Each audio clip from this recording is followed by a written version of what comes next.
to help us talk about that balance, focus on the fundamentals behind the technicals, we've got just the person, Bill Wirtz, Senior Policy Analyst at Consumer Choice Center, joining us this morning. Bill, good to have you with us. Judging from the data yesterday, it looks like we're starting to feel the impact of higher commodity prices.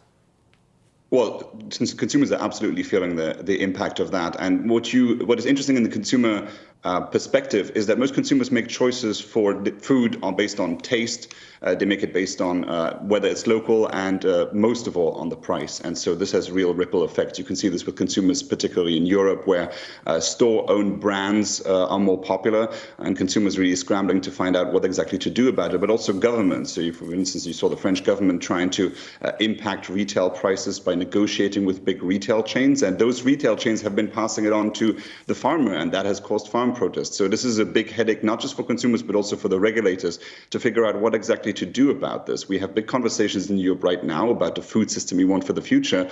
And a lot of traders, when I went recently to a commodity conference by the Financial Times, a lot of traders are also confused because they don't really know what the regulators want people to eat in the future and how much organic to buy and how much to trade those for. So I think that is a big question mark now also that we're going into the European elections this June. You know, I like the reminder in terms of these choices, right, that we as consumers make. Higher prices ultimately do impact them, not necessarily immediately, but over time. And kind of along those lines, oftentimes our focus is more on some of the other commodities and more heavily traded, like, for example, natural gas, right? With the war on Ukraine, some of the pressures that we saw there, Europe managed to avoid some of the worst case scenarios that we had painted out there. But, you know, kind of along those lines in terms of choices, right? Crude prices we've seen, prices in terms of car insurance. We're seeing that in many other areas of the economy, many other areas in the marketplace. For example, the Easter holiday, all we heard about was cocoa and the price of chocolate, which has been at astronomical prices. It really is. I mean, it's at over $10,000 a metric ton. It's the highest it's ever been, and higher, like double the price than it was in 1977 when we had the last big shortage.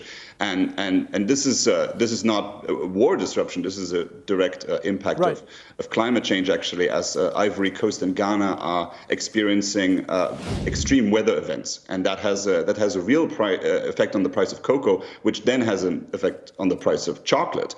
And producers are now scrambling to try and reduce the amount of cocoa that's in their products by trying to add fruits and nuts because they don't want the consumers to feather all of those costs.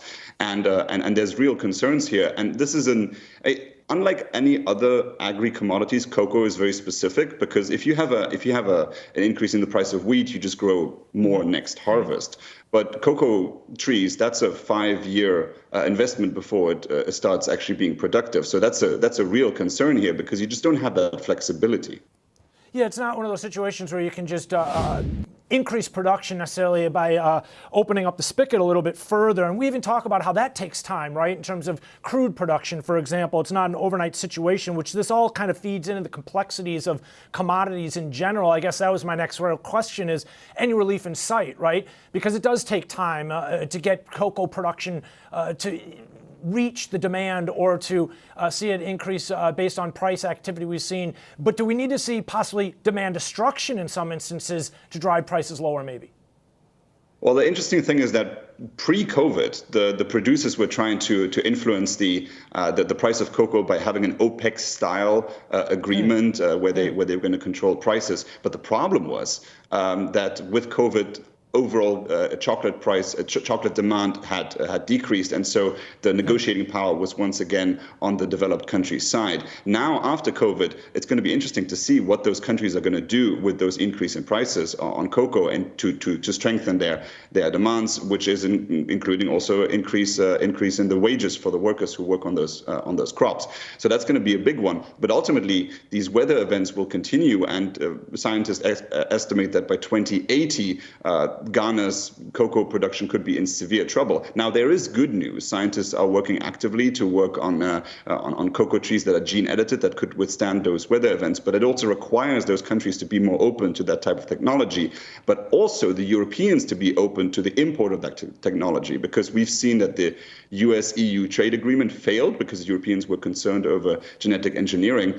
Now, the same could happen to African producers. So they will have to walk that line between trying to save their production, but also having a regulatory surety that they can export those products then to the European market, and that's going to be a big one. But I think ultimately the Europeans are certainly motivated, because if you look at Belgium, when you have a 10% drop in chocolate demand, 9,000 people work in the chocolate industry in a small country like Belgium. That's almost as many as work in the steel industry in that country. So that's a significant part of the economy for some European countries. Yeah, as I look at this, I think that's a great reminder, right, in terms of talking about, again, the demand side of things ultimately, but also the contribution that technology makes. We oftentimes talk about that more in terms of like crude and some of the grains, for example, the strides we've seen over the years. But talk to me a little bit more about that OPEC-esque style constraints or controls over cocoa ultimately. I mean, what would the framework of that look like?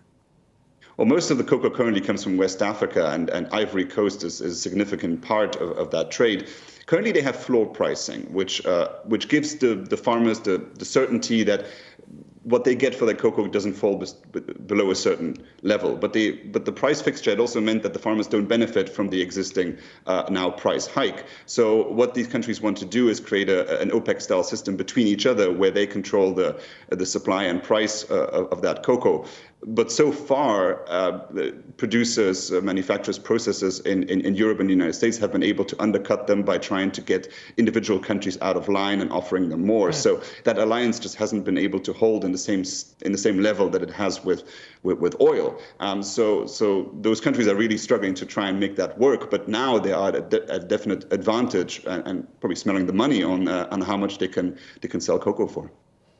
Lastly, I feel like with inflationary pressures on the decline, ultimately, well, what we had seen in Europe and here in the U.S. for that matter, U.S. from 9% down to 3.5%, where we are right now, basically.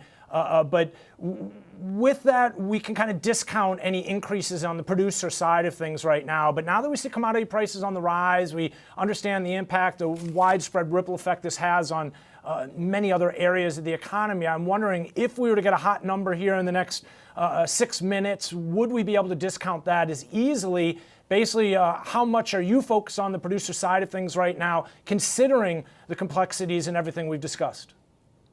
Well, it's very complicated to make any good predictions on that. But what we've seen is that the consumers are definitely not in a position to be able to afford a lot more. I mean, pre-COVID, consumer household spending on food was, in Central and Eastern Europe, up to 30% of consumer spending. So for many consumers, and I mean, I'm a millennial, there's just not enough leeway to spend a lot more on it. So what we see now from the regulator side is to make deregulation proposals on the farmer side to increase harvest and increase yields to bring a lot of those agri-commodity prices down. But of course, that ripple effect would also take time to be seen in the supermarket. So there's a lot of uncertainty there. But there is, again, we're in an election year. So a lot of policymakers are going to be trying to either offer subsidies for consumers on one end to be able to afford those increases, especially in energy prices, as German energy prices are amongst the highest in the world, and try and remedy that. So there's a lot of changes. So I won't be able to make any good predictions on consumer behavior right now, because there's going to be so many proposals coming in